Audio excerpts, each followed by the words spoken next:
Estamos dentro de este año 2023. Tenemos un lema cada año, ¿verdad? Y este 2023 es el año del Evangelio, ¿verdad? Sí, el año del Evangelio 2023. Y nos basamos en Romanos 1:16. ¿Se acuerda que dice el apóstol Pablo? Porque no me avergüenzo del Evangelio, porque es poder de Dios para salvación, ¿sí? De todo aquel que cree. Todo mundo estamos incluidos. El requisito es creer. El Evangelio de Dios es poder de Dios para nuestra salvación. Pero dijimos, la salvación no se refiere a un acto instantáneo, a un solo evento. No es nada más el haber entregado nuestra vida a Cristo y ya somos salvos, sino es que estamos siendo salvos continuamente. Necesitamos la gracia, necesitamos el Evangelio para nuestro diario vivir en todo momento. Y eso es precisamente lo que hace la diferencia en nuestras vidas. El Evangelio, es poder de Dios que salva. Las buenas nuevas de que somos perdonados en Cristo, somos justificados, redimidos, somos hijos de Dios, somos herederos y coherederos junto con Cristo. El Evangelio es salvación en todas las áreas de nuestro diario vivir y no solo para la eternidad. El Evangelio lo vivimos en cada instante, y cuando no actuamos como lo que somos, no solo se anula el poder de nuestra identidad, sino que estamos dando un mensaje equivocado al mundo. El Evangelio es poder para nuestro diario vivir. Y recuerdan que inclusive el mes pasado, en octubre, estuvimos hablando de los efectos del Evangelio. O sea, ¿qué es lo que produce el Evangelio en nuestras vidas? Cuando comprendemos claramente, cuando hacemos efectivo la verdad, la realidad del Evangelio en nuestras vidas, y dijimos, hay un efecto, produce, y dijimos, al menos estuvimos estudiando durante octubre y comentamos acerca de 5 efectos, aunque hay muchos más. Y dijimos, el Evangelio cuando nos pega nos lleva a creer y seguir creyendo. Podemos seguir creyendo cada día por el resultado del Evangelio, ¿verdad? Y luego que dijimos, no solo estamos creyendo, sino vamos creciendo. Vamos creciendo. Un cristiano influido, afectado, impactado por el Evangelio está continuamente creciendo, ¿sí? Y luego que dijimos, se conecta, nos conectamos. El Evangelio provoca el hecho de no vivir aislados como cristianos, sino conectarnos unos con otros. Y luego nos lleva a colaborar, a usar los dones que se nos han sido dados por el Espíritu Santo a todo cristiano y ponerlos en acción, ponerlos a servir en un área. Y luego dijimos, compartimos nuestro tiempo, nuestros recursos, nuestras habilidades y también nuestro dinero, nuestros ingresos. ¿Recuerdan que estuvimos viendo todo eso? Y la semana pasada iniciamos una nueva serie, ahora en noviembre, una nueva serie que se titula El Evangelio del Reino. El Evangelio del Reino. Y el domingo pasado entramos con el tema de real sacerdocio. Me tocó estar la semana pasada en nuestras instalaciones de allá del monte y no tuve oportunidad de estar aquí, pero hablamos del real sacerdocio. Y el pasaje clave que estuvimos analizando el domingo pasado está en Apocalipsis capítulo 1 versículo 6. Aquí vemos a Jesucristo hablando directamente al apóstol Juan, esa revelación que se nos narra en todo el libro de Apocalipsis, pero en ese versículo 6 dice que nos hizo reyes y sacerdotes para Dios su Padre, y por lo tanto a Él sea la gloria, el imperio por los siglos de los siglos. Amén. Ahora, podemos darnos cuenta que en la Biblia encontramos continuamente el concepto de sacerdotes, de sacerdocios. Encontramos continuamente el privilegio de un sacerdote es tener acceso a Dios. El sacerdote tenía esa característica, ese privilegio de tener acceso a Dios. Se presentaban delante de Dios representando al pueblo. ¡Qué privilegio! Y ahora dijimos que de alguna forma creo que es muy sano que cuando nos metemos a estudiar las Escrituras, podamos hacerlo tratando de visualizar que hubo ciertos tiempos históricos en los cuales el enfoque divino fue siendo completado, revelado como progresivamente. Y entonces nos encontramos que antes de que viniera la ley de Moisés, el sacerdote, el concepto de sacerdote en el pueblo de Dios es que el hijo mayor, el primogénito de la familia, era el sacerdote de la familia. Y su labor era, lógicamente, tener acceso a Dios representando a toda la familia. Entonces, de alguna forma, era nada más de los primogénitos. Pero si eras el hijo menor o no eras el primogénito, o si eras mujer, entonces lo siento mucho, no te daban el privilegio, la oportunidad de ser sacerdote, ¿sí? Era lo que sucedía. Entonces te puedes imaginar, a lo mejor podrían decir, ¿sabes qué? Es que ¿por qué mi hermano mayor se puede acercar a Dios y yo no? A lo mejor podría un hermano sentirse con más privilegios, pero eso era la forma en la que estaba procediéndose antes de la ley. Entonces el primogénito como sacerdote se presentaba delante de Dios representando a su familia. Ahora viene la ley, viene Moisés. Y entonces viene junto con la ley, entonces ahora Dios modifica y entonces dice, ¿sabes qué? Ahora sacerdotes solo pueden ser aquellos que son de la tribu de Leví.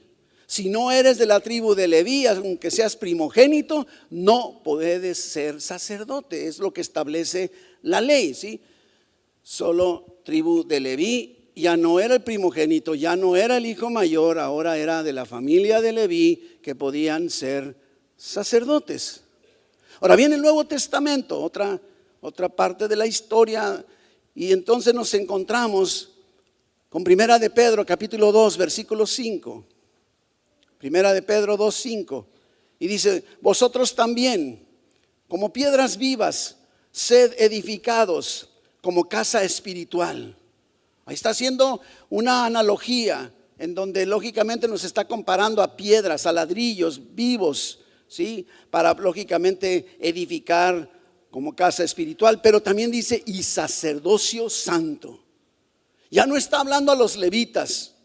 Ya ahora el Espíritu Santo está mostrando que ahora va más allá. Ahora todo cristiano, todo creyente puede ser sacerdote y de hecho lo es. Y dice, ¿para qué? Para ofrecer sacrificios espirituales aceptables a Dios por medio de Jesucristo. Y nos damos cuenta entonces que se nos introduce ahora el concepto del sacerdocio del creyente, el sacerdocio de los cristianos. Todos los creyentes, los cristianos, los que hemos entregado nuestra vida a Cristo, no solo tenemos la vida eterna, sino Él nos ha puesto como sacerdotes. Somos ahora parte de ese sacerdocio santo.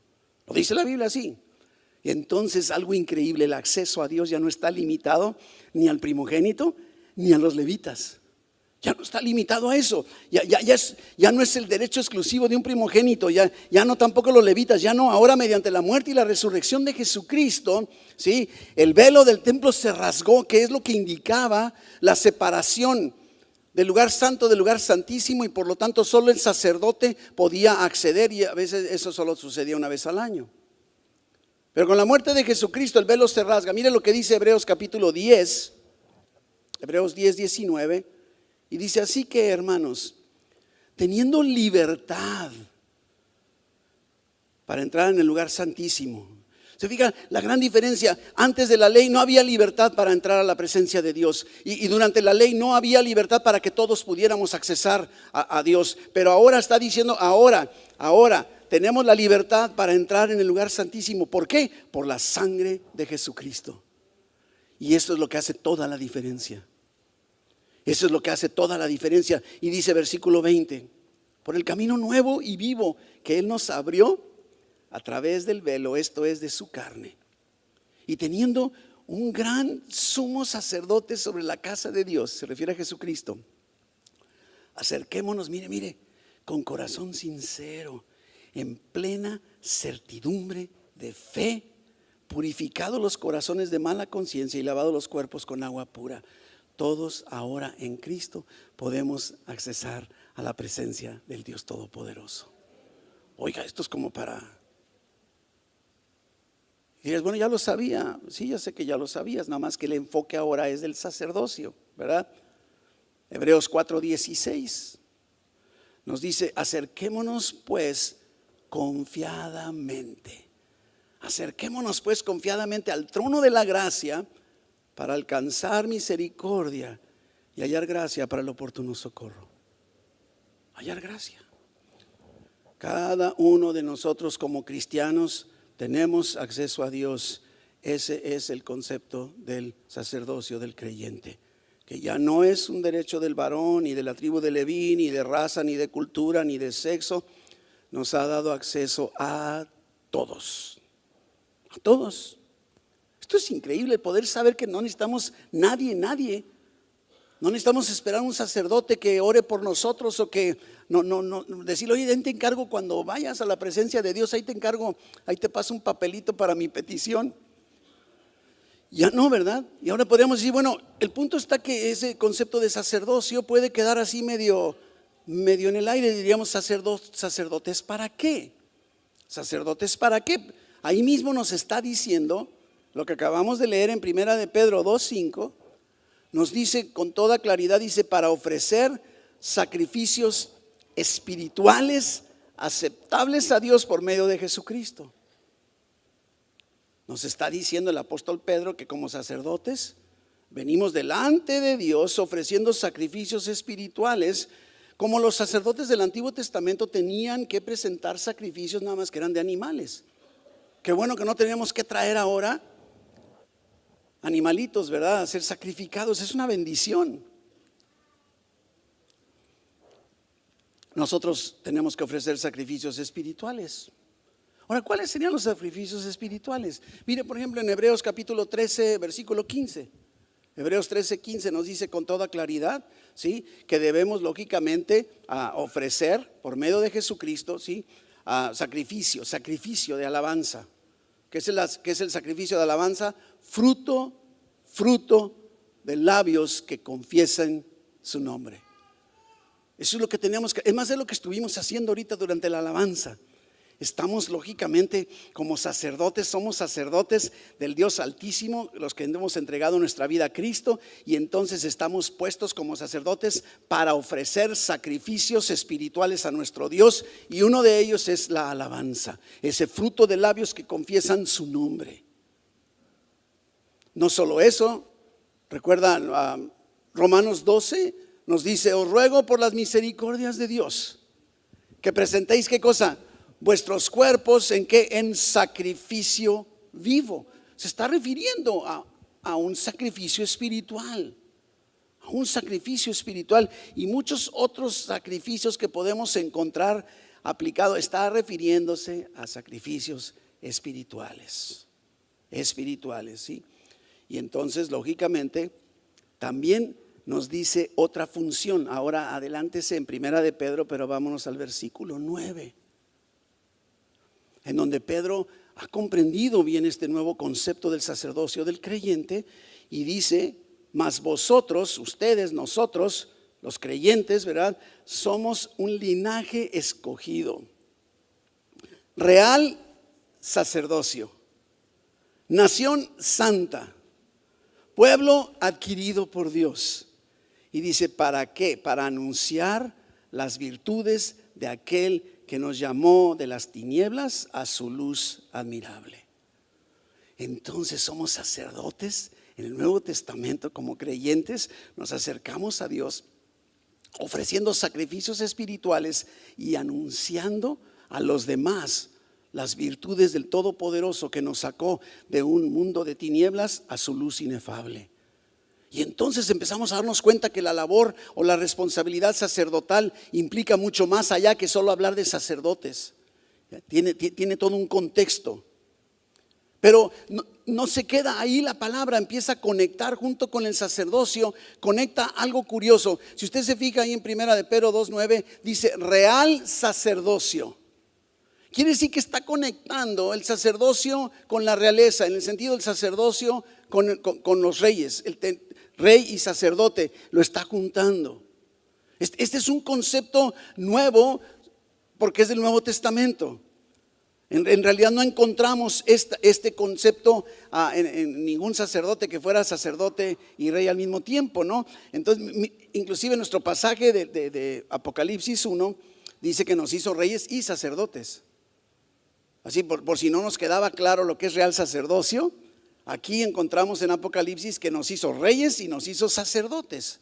Esos dos conceptos bien claros en todo momento. Nos hizo reyes y sacerdotes para Dios. ¿Sí? Para Dios, ¿sí? Entonces, es bien importante, el sacerdote, ¿sí?, se presenta ante Dios representando al pueblo, ¿sí? Es en ese sentido, es como decir, ¿sabes que aquí el sacerdote se presenta delante de Dios representando al pueblo? ¿Sí? Pero el rey es al revés de alguna manera, ¿no? El rey establece el reino de Dios, está ante el pueblo representando a Dios. ¿Sí? Ese es el concepto, pero imagínense cómo está de alguna manera doble. ¿Sí? Representa, no que represente a Dios porque sea igual, sino habla a nombre de Dios, ¿verdad? Establece reino, el reino de instrucciones de Dios, pero también habla a favor del pueblo, lo habla con Dios. ¿Sí? Es la diferencia, ¿no? Cristo es nuestro Rey soberano. Y nos damos cuenta qué es lo que hace. Y nosotros somos sus representantes, reinamos en su nombre. No es que seamos reyes y ya querramos lógicamente que todo el mundo nos haga caso. Reinar significa que nada que venga en tu contra está más allá de la habilidad de Dios para enfrentarlo. Tú reinas sobre tus circunstancias, aun y cuando sigas pasando por problemas, aun y cuando esté doliendo, tú reinas sobre las circunstancias, porque el poder del Espíritu Santo está en nosotros y nuestro diario vivir muestra en todas partes el carácter de Dios.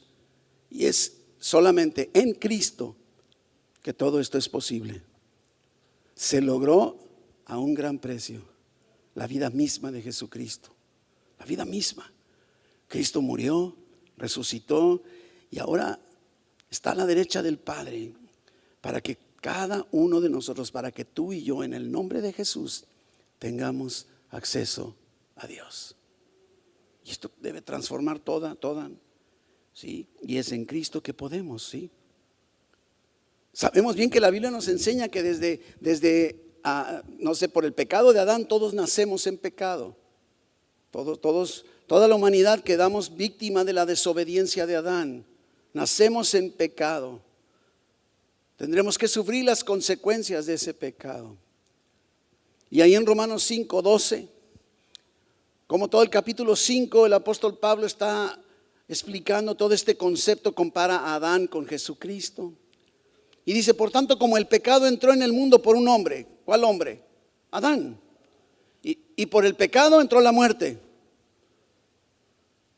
Así la muerte pasó a todos los hombres por cuanto todos pecaron. ¿Y qué nos dice el mismo Romanos? Por cuanto todos pecaron, están destituidos de la gloria de Dios. No podemos tener acceso. Pero llegó Jesucristo, un nuevo rey que fue obediente hasta la muerte y muerte de cruz. Inclusive ahí mismo en Romanos 5, pero el versículo 19 dice, porque así como por la desobediencia de un hombre los muchos fueron constituidos pecadores, así también por la obediencia de uno los muchos serán constituidos justos. No es mi justicia, no es la tuya. Por la obediencia de Jesucristo, el Rey de la gracia, fuimos rescatados del pecado y de la muerte. Fuimos trasladados del reino de las tinieblas al reino de la luz en Dios. Sacerdotes y reyes. Y no solo eso, nos dice su palabra en Efesios 1:3, que nos ha dado todo. Todo. Dice, bendito sea el Dios y Padre de nuestro Señor Jesucristo, que nos bendijo con toda bendición espiritual en los lugares celestiales. ¿Cuánta bendición espiritual nos dio? Toda, ¿sí? Nos ha dado todo ya. No lo merecemos, es por pura gracia, ¿verdad? Pero esto nos muestra entonces el corazón de nuestro Rey. El corazón de nuestro Rey, que es lo que nos lleva el tema de hoy, el corazón del Rey. ¿Cómo será el corazón de Jesucristo como Rey? Y el pasaje característico que nos describe ese corazón de Jesús lo encontramos en Filipenses, en el capítulo 2, versículo 5 en adelante. Filipenses 2, 5.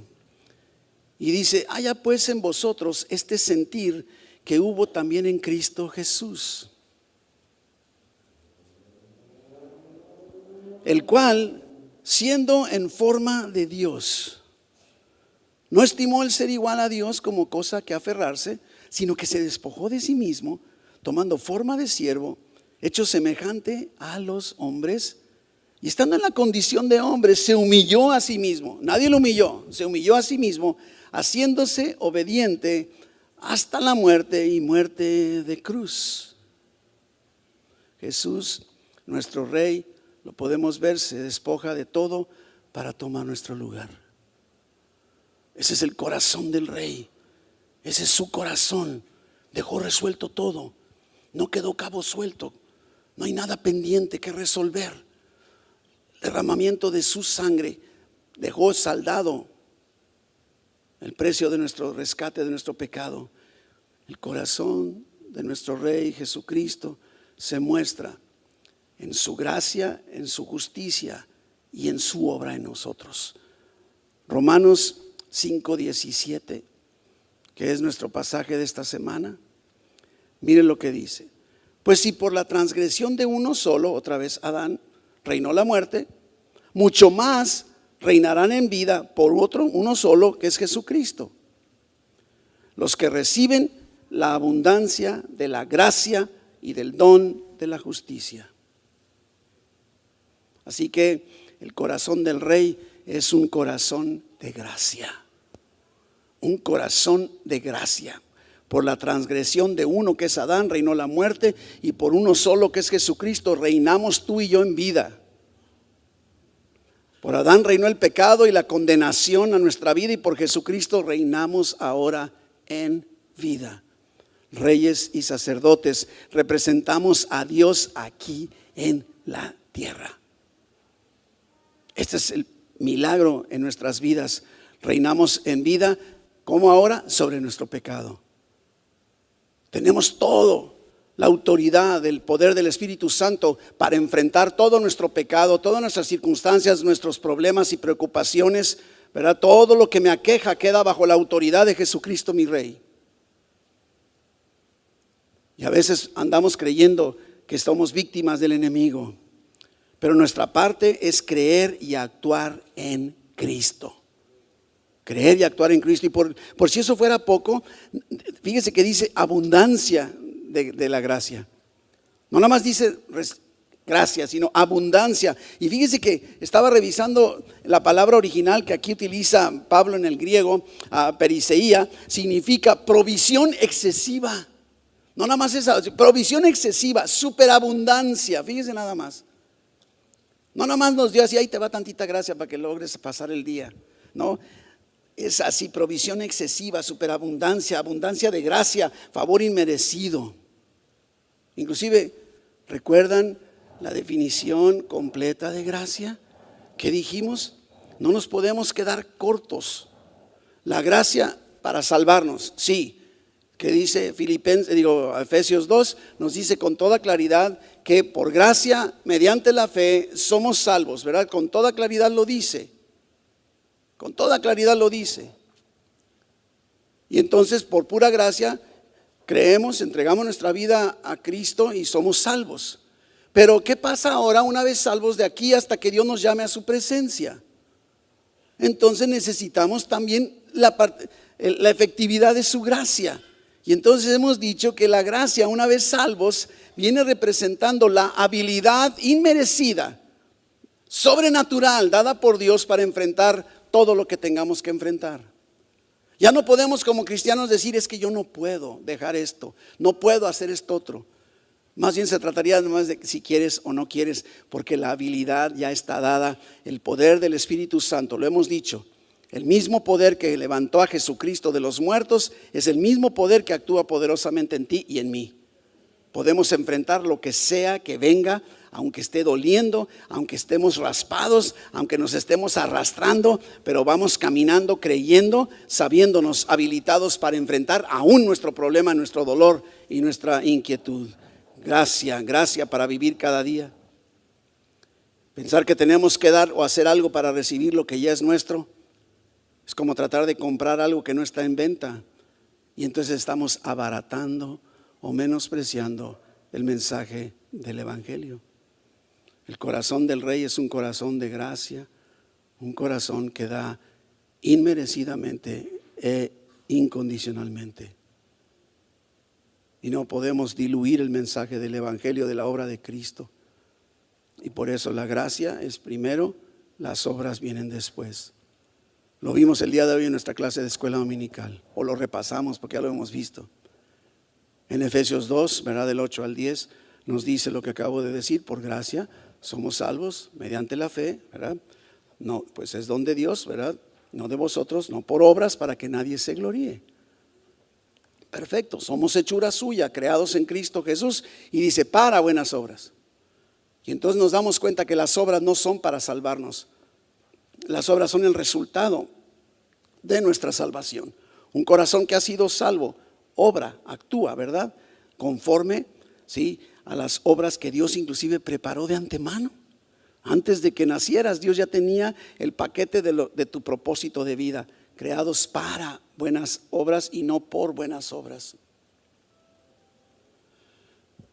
La victoria de Jesucristo y la belleza del Evangelio es para todos, y este es el corazón de nuestro Rey. Pero aún hay más, todavía hay más. Fíjense cómo estamos leyendo en Romanos 5:17, que si por la transgresión de uno solo reinó la muerte, mucho más reinarán en vida por uno solo, Jesucristo, los que reciben la abundancia de la gracia y el don de justicia. No solo la gracia en abundancia, sino ahora el don de justicia, la justicia, el corazón. Entonces, número 2, el corazón del Rey es un corazón de justicia. No solo corazón de gracia, corazón de justicia. Justicia, ¿verdad? El corazón de nuestro Rey es justo. Pagó toda nuestra deuda, entregó todo, y su justicia dejó satisfecho completamente. Es un don, es un regalo, ¿sí? Lo tomamos. Inclusive dice los que reciben abundancia de la gracia y el don de la justicia. Y la palabra reciben aquí en el texto original significa echar mano. No es nada más yo recibo. A veces pensamos, pues ya me lo diste, ¿no? Está echar mano, prender, tomar con intención. Lo recibo, pero lo agarro, o sea, lo veo, lo estoy recibiendo, pero yo lo estoy jalando hacia mí, ¿verdad? Porque me lo está ofreciendo para el corazón de un gran Rey justo. El pecado heredado de Adán, que de ninguna otra manera podría ser resuelto, más que por intervención divina, lo dejó resuelto por medio de sí mismo, porque el corazón del Rey es un corazón de justicia. No había otra forma de lograrlo. Y entonces, ¿qué hace Dios? Sabiendo que no había solución para el ser humano, tú y yo nunca, por más bien que nos portemos, podremos tener acceso al Dios Todopoderoso. Y entonces dice 2 Corintios 5:21, dice: al que no conoció pecado, refiriéndose a Jesucristo, al que no conoció pecado, Dios lo hizo pecado por nosotros, ¿sí? Con un propósito, para que ahora tú y yo fuésemos hechos la justicia de Dios en Cristo. Somos la justicia de Dios ahora. Dios es un Dios justo y no podía pasar por alto nuestra condición de pecado. Alguien tenía que pagar, alguien tenía que morir. Y entonces, en ese corazón de justicia, Dios carga todo sobre Jesucristo, todo nuestro pecado. Y entonces ahora, al haber recibido el don de justicia, al habernos apropiado de ese don de justicia que está accesible a los que hemos nacido de nuevo, a los que hemos entregado nuestra vida a Cristo, entonces nos apropiamos de esto, ¿sí? Y Dios, al acercarnos a Él, nos ve como si nunca hubiésemos pecado. Sí pecamos, y hemos pecado mucho, pero en Cristo, ¿sí?, nos ve Dios como si nunca hubiésemos pecado. Por eso es que nos podemos acercar con libertad. No habría otra forma de acercarnos, porque nuestras obras, hasta lo dice el profeta, son como trapos de inmundicia. Nunca podríamos lograr no sé, el privilegio, la oportunidad de acercarnos al Dios Todopoderoso. Inclusive nos dice de Jesucristo ahí en Hebreos 1:3. Hebreos 1:3 dice el cual, hablando de Jesucristo, siendo el resplandor de su gloria y la imagen misma de su sustancia, y quien sustenta todas las cosas con la palabra de su poder, habiendo efectuado la purificación de nuestros pecados por medio de sí mismo, se sentó a la diestra de la majestad en las alturas. Wow. Cuando tú y yo creemos que somos justos delante de Él, por Jesucristo, no por nuestros comportamientos, comenzaremos a hablar y a comportarnos como hijos del Rey para vivir nuestro destino, nuestro propósito. El corazón del Rey es un corazón de gracia, es un corazón de justicia. Pero también el corazón del Rey tiene que ver con un corazón que actúa, que no se queda quieto. El corazón de nuestro Rey no se puede conocer en su totalidad. Sabemos que todo el universo se sustenta por Él. Lo acabamos de leer en Hebreos, y ni qué decir Colosenses 1:16. Colosenses 1:16, porque dice: en Él fueron creadas todas las cosas, las que hay en los cielos y las que hay en la tierra, visibles, invisibles, sean tronos, sean dominios, sean principados, sean potestades. Todo fue creado por medio de Él y para Él, y Él es antes de todas las cosas, y todas las cosas en Él subsisten. Ese es el corazón del Rey. Un Rey que siempre está obrando en nuestra vida, aunque no nos demos cuenta. Aunque no nos demos cuenta. Y el saberlo, el creerlo, que es un Dios que está obrando continuamente. No podremos verlo, a lo mejor estará tras bambalinas, no podemos detectarlo, pero Él está siempre obrando, y el saber esto nos habilita, nos capacita para obrar conforme al propósito de Dios en nuestras vidas. Por eso son verdades esenciales que deben estar en nuestro corazón, completamente. Efesios 3:20. Y aquel que es poderoso para hacer, mire, todas las cosas. Se fija, un corazón que hace, que actúa, que se mueve para hacer todas las cosas mucho más abundantemente de lo que pedimos o entendemos. ¿En base a qué está? Según el poder que actúa en nosotros. Mire nada más. A Él sea la gloria en la iglesia en Cristo Jesús por todas las edades, por los siglos de los siglos. Amén. Y nos ha dado todo para hacer nuestra parte. Todo para hacer nuestra parte. A veces nos sentimos inmerecedores, lo somos.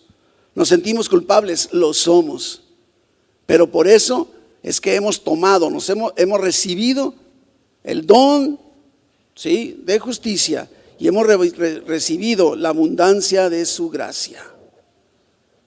Porque ese es el corazón de nuestro Rey.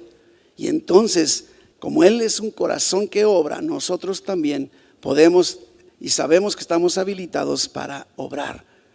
Cuando Jesucristo está despidiéndose, aunque dedica muchos capítulos del Evangelio de Juan, pero porque ya está a punto de ser entregado, a punto de ser llevado a la cruz, y entonces está dándoles palabras de aliento, de fortaleza, de consuelo a su pueblo, a sus apóstoles, a sus discípulos.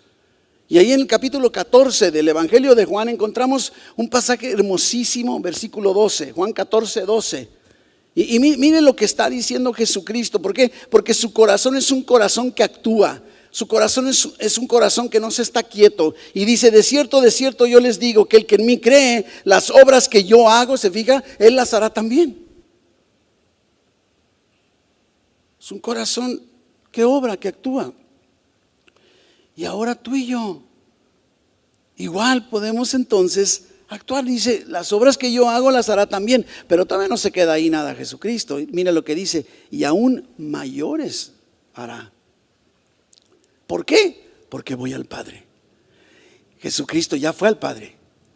Así es que tú y yo estamos ahora aquí en este planeta como reyes y sacerdotes, habilitados para hacer obras mayores que las que Jesucristo hizo. No porque seamos más capaces, sino porque ahora el Espíritu de Jesucristo, el Espíritu Santo, está en nosotros y nos está habilitando para hacerlo.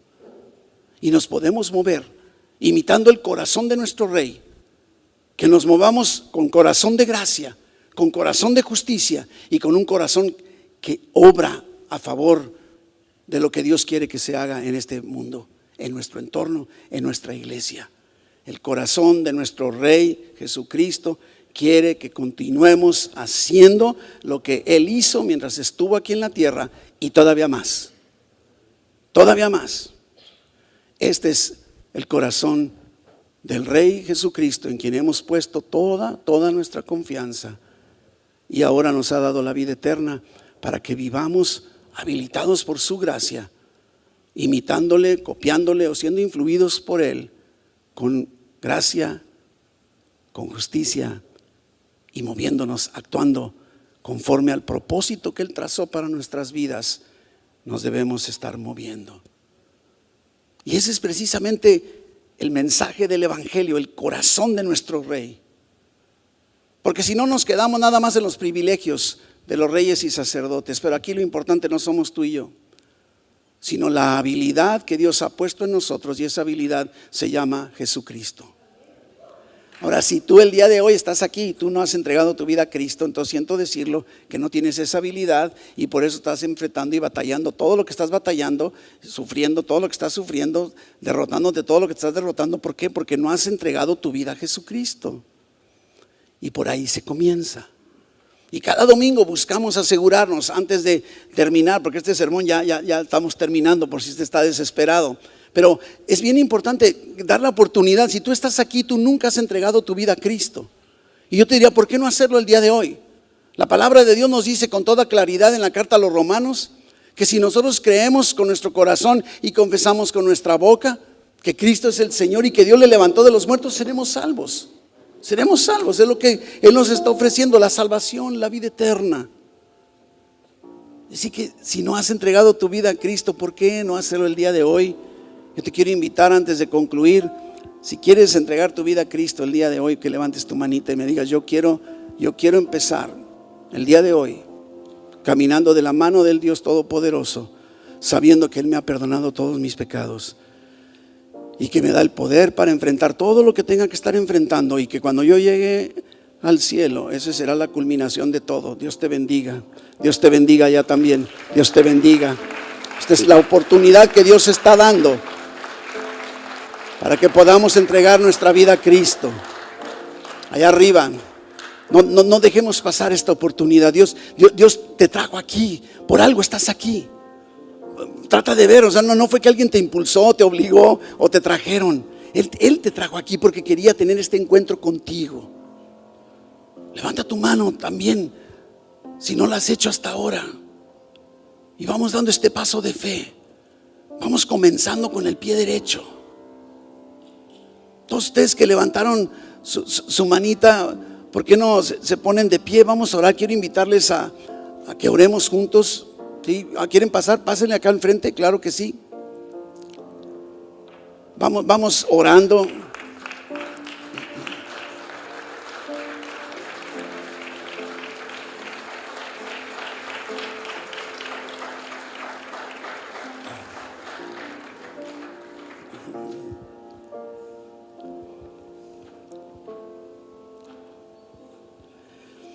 Volte para acá, véanme a mí, véngase para que sí. Venga para acá. Todavía hay tiempo, no sé. No lo deje pasar. No lo deje pasar. Esta es tu oportunidad.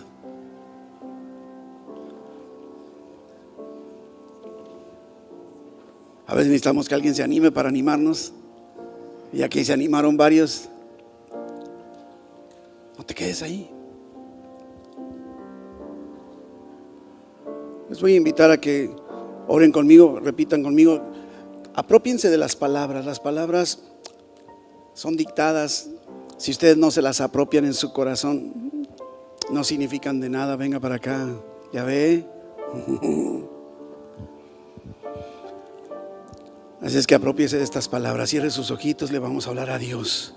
Ok, usted va a platicar con Dios. Y dígale: mi Dios, en esta tarde estoy tomando la determinación de poner mi fe en Jesucristo como mi Señor, como mi Salvador. Y lo declaro con mi boca. Jesús, tú eres mi Salvador. Entregaste tu vida por mí. Y ahora, al declararlo, me das la vida eterna. Pero no solo eso. Tu palabra me dice que ahora me adoptas como un hijo tuyo. Y puedo acercarme a ti como mi Padre. Y te digo, Padre, perdona mis pecados. Vengo a ti con un corazón contrito y humillado, sabiendo que ahora Cristo vive en mí y me habilita para enfrentar todo lo que tengo que enfrentar y para vivir como a ti te agrada. Gracias, en el nombre de Jesús. Amén, amén, amén. Si gustan pasar aquí al cuartito, aquí en el cuartito les van a explicar ahí, nada más va a ser un momento, no se preocupe,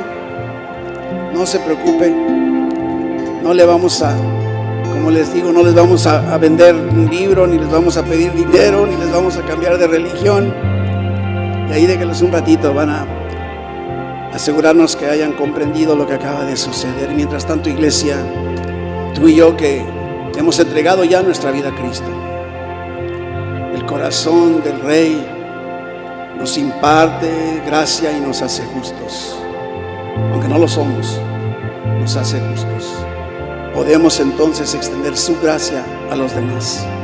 Esa es nuestra labor como creyentes, anunciar las virtudes de aquel que nos llamó de las tinieblas a su luz inefable.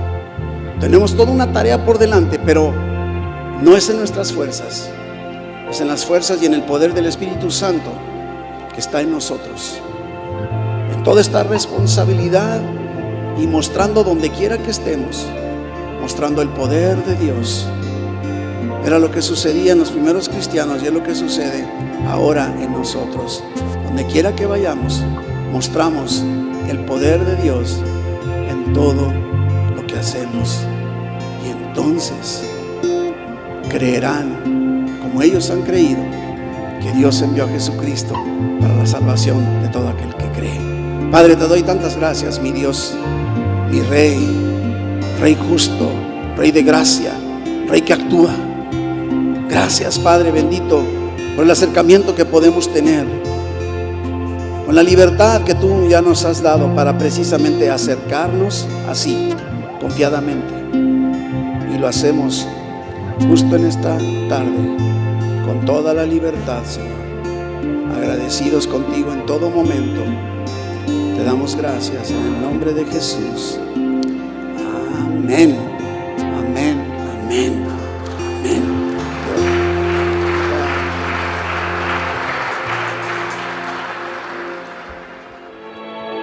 De tu pueblo, Señor, llévales con bien. Donde quiera que vayan, Señor, ve abriendo brecha, ve abriendo camino, recordándoles, Padre, que tu favor les rodea continuamente y va siempre con ellos, habilitándolos para todo. Trae bendición, trae prosperidad, trae sanidad en cada uno de ellos, Padre, conforme caminan de tu mano. En el nombre de Jesús. Amén, amén, amén. Dios les bendiga.